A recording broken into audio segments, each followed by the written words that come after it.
again, folks. It is Diecastbuffet here again.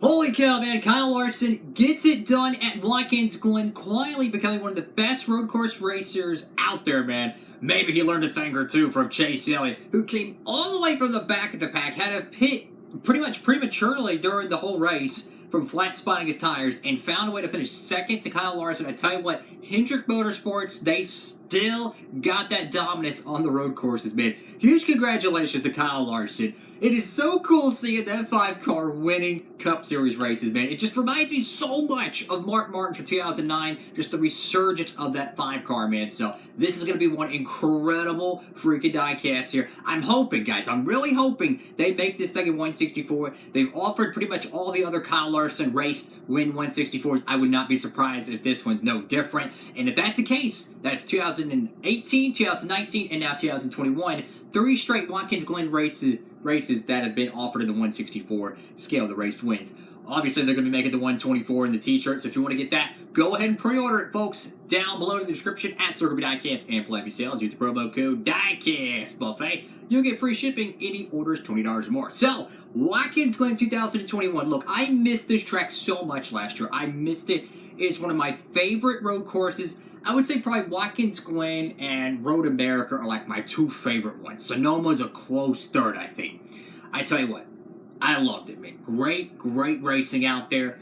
It was a little bit more calmer, I would say, to the end of the race. I was really expecting a late race caution to kind of throw Truex back in the mix, and Chase Elliott and Larson was going to have to defend.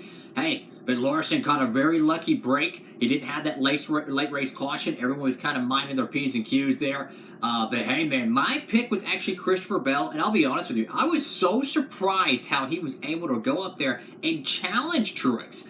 Now, Larson, he kind of bumped him out of the way. But in my honest opinion, Bell blocked him like 3 or 4 laps before that, which was a very dangerous block that could have took him and, of course, Larson and, Truex out. I mean, that was a very dangerous 3-wide situation on the French straightaway laps before.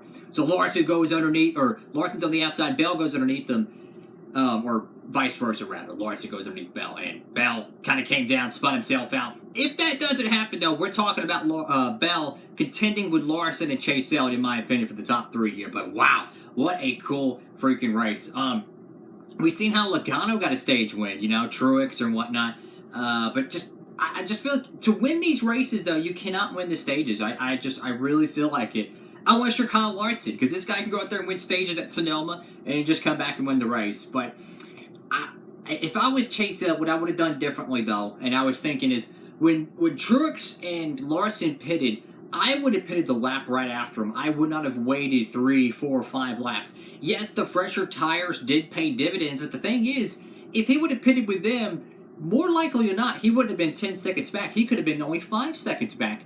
And I feel like Chase Elliott was still really good on the long run. Could that, having only 5 seconds back with the same amount of tires as Larson at MTJ, could that have given him enough time to be able to catch up and possibly win the race? Shoulda, coulda, woulda, but second place is pretty good. But the problem with second place, though, guys, is that it doesn't matter. That's the problem with the points, is that if you don't have the regular season championship, you don't get any points. You don't get no bonus points or nothing. And it brings it to a point what I would like to see is that if you win the regular season championship, the most normal points, you get whatever 15 or 10, whatever it is now. But I think if you're like top 10 in points or top 5, whatever, you should get 8 points, 7 points, 5 points, whatever. That way it still gives drivers an incentive to go out there and points race. Because truth be told, Elliott finished second, but the thing is, all those points he gained today are going to vanish in 3 weeks when the playoffs start.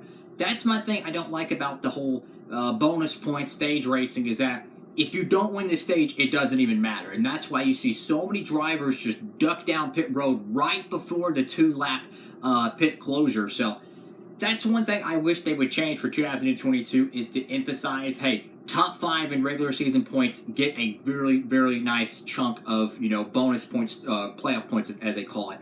I think that would really change the dynamic when it comes to stage racing. I personally don't like stage racing. That's just me, but I think that's something they really need to consider, because I think it's kind of lame how one guy can go out there and finish second or third, have a great run, but the points he gets don't mean squat. That's the thing, unless, you know, of course, he wins the race, you get 5. Anyways, though, Watkins Glen was really fun. I missed this track. I truly missed this track. I was cheering for Chase Elliott, but hey, man, I'm a Larson cat. You know, Elliott and Larson are my 2 favorite drivers now, with Johnson and Boyer out. But what a fun race! Just a fun race. It wasn't a demolition derby, just a fun race. The next one coming up though is going to be Indianapolis, which I'll be honest with you, that's probably like the one race I'm least looking forward to be honest with you. I still wish they were running the Brickyard 400. As far as I'm concerned, it's not the Brickyard. It is a road course that's in Indiana. That's the way I look at it. That's just me. I like the Brickyard 400. I don't care what the rules package is. I think it's such a huge part of stock car racing tradition that I still think we should run it. That's just me, but it is coming up, so I think we're going to see the same players. Larson, NTJ, and Chase Elliott. You could see an outsider, maybe a Chastain, maybe a Christopher Bell, maybe a Kyle Busch show up and be in real contention to win at Indy with the road course. So Chase Elliott, you didn't get him this week. You could get him next week. That would be interesting. That'd be so bittersweet if Elliott won at Indianapolis, but it wasn't the Brickyard 400. I'd be like, oh, that'd have been so cool because his dad won it, no too. But what a fun race. I love Watkins Glen. It's great to get NASCAR racing back after the 2-week hiatus, so to speak. But what did y'all think about Watkins Glen? I thought the racing was good. It was not a super great finish or super great race, but it was entertaining watching Elliott try his hardest to get through all those lap down cars. I tell you what, though, if I was the 5 team and I would have lost this race because of those lap down cars, I would have been so livid because there's like 5 laps to go, and these guys who are probably like 35th in points are blocking the leader. If I was Larson, I would have been moving people out of the way if Elliott was closer. I would have been knocking them out of the way. I can't stand it when lap down cars do that. They park in the way when the race is on the line. I would have been really livid. But Larson gets it done. Chase gets 2nd place. Hey, man, great run for Hendrick Motorsports. Another win? Hey, that's 5 more playoff points for Larson. I'm telling you, man. If this guy doesn't win the championship, I think we're all going to be somewhat disappointed because this guy is having his career season.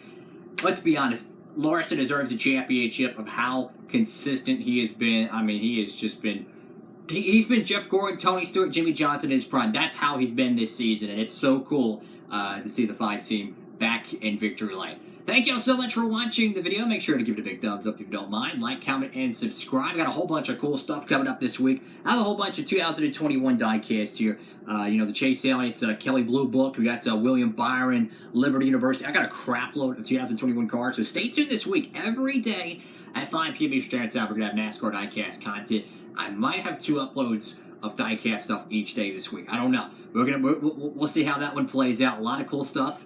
And we might have a collection video coming up this week. Yeah, that's going to be cool. And like I said, fellas, if you want to get this Larson diecast, Watkins Glen, man, I think they're going to make the 164. Don't know for sure, but judging by how the Larson diecast and the 600, Sonoma, X, Y, and Z have gotten offered, I believe. Hey, man, I think we're going to get the Watkins Glen one. I hope. Anyways, thank y'all so much for watching. Have a great one, folks. Diecastbuffet, signing off.